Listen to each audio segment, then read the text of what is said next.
Flip tales तारा TV. समुद्र किनारे बसी छोटे से गांव नीलगंगा में एक लड़का रहता था, आरव। आरव को बचपन से ही समुद्र से अजीब सा लगाव था। वह घंटों चट्टानों पर बैठकर लहरों को देखता रहता, जैसे कुछ उसे पुकार रहा हो। जैसे जैसे दिन बीतते गए, आरव के दिल में समुद्र के प्रति एक अनकही प्रेम कहानी बसने लगी। एक दिन जब आसमान पर काले बादल घेराव कर रहे थे और तेज हवाएं समुद्र की लहरों को उफान पर ला रही थी, आरव ने देखा कि एक चमकीला प्रकाश पानी में छिपा हुआ है।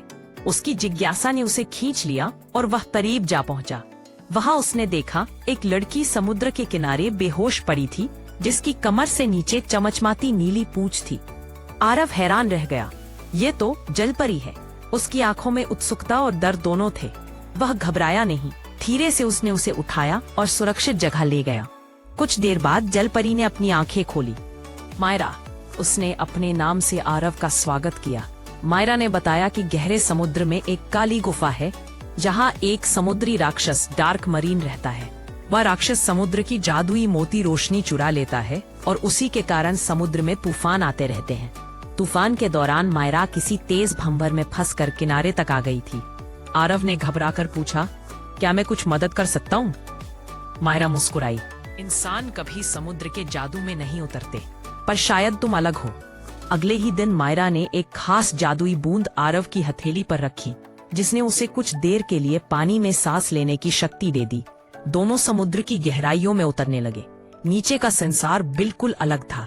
चमकते कोरल, जादुई मछलियाँ, नीली रोशनी से जगमगाती गुफाएं। आरव पहली बार किसी सपने जैसा संसार देख रहा था, लेकिन यह सफर आसान नहीं था। रास्ते में उन्हें काले धुएं जैसी छाया मिली, डार्क मरीन का साया।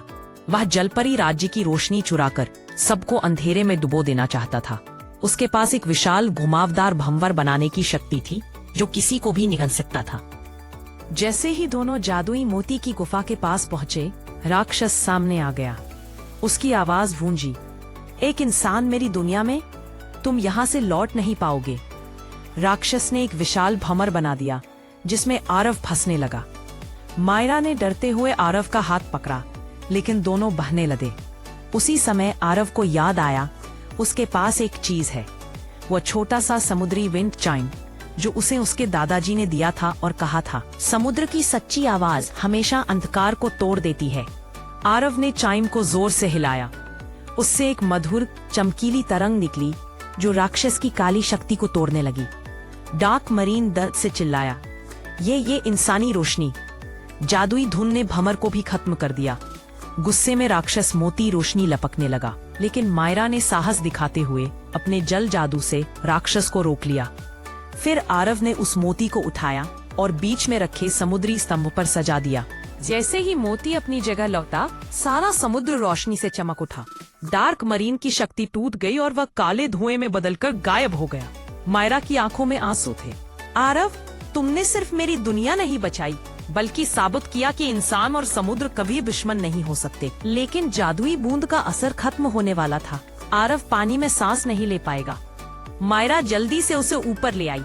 किनारे पर पहुंचकर उसे एहसास हुआ कि वह उसे शायद दोबारा ना देख पाए। लेकिन मायरा मुस्कुराई और बोली, जब भी समुद्र की लहरें तुम्हारा नाम पुकारे, समझना मैं पास ही हूँ। और अगली ही लहर में वह वापस समुद्र की ओर चली गई। लेकिन अब समुद्र पहले जैसा शांत था, रोशनी से भरा, और उनमें एक अनोखी दोस्ती की कहानी छोड़े हुए। आरव रोज समुद्र किनारे आता। कभी एक चमकीली मछली उसे देखकर कूद जाती, कभी लहरें हल्के से उसके पैरों को छूती, मानो मायरा अब भी उसे धन्यवाद कह रही हो। Like, comment and subscribe.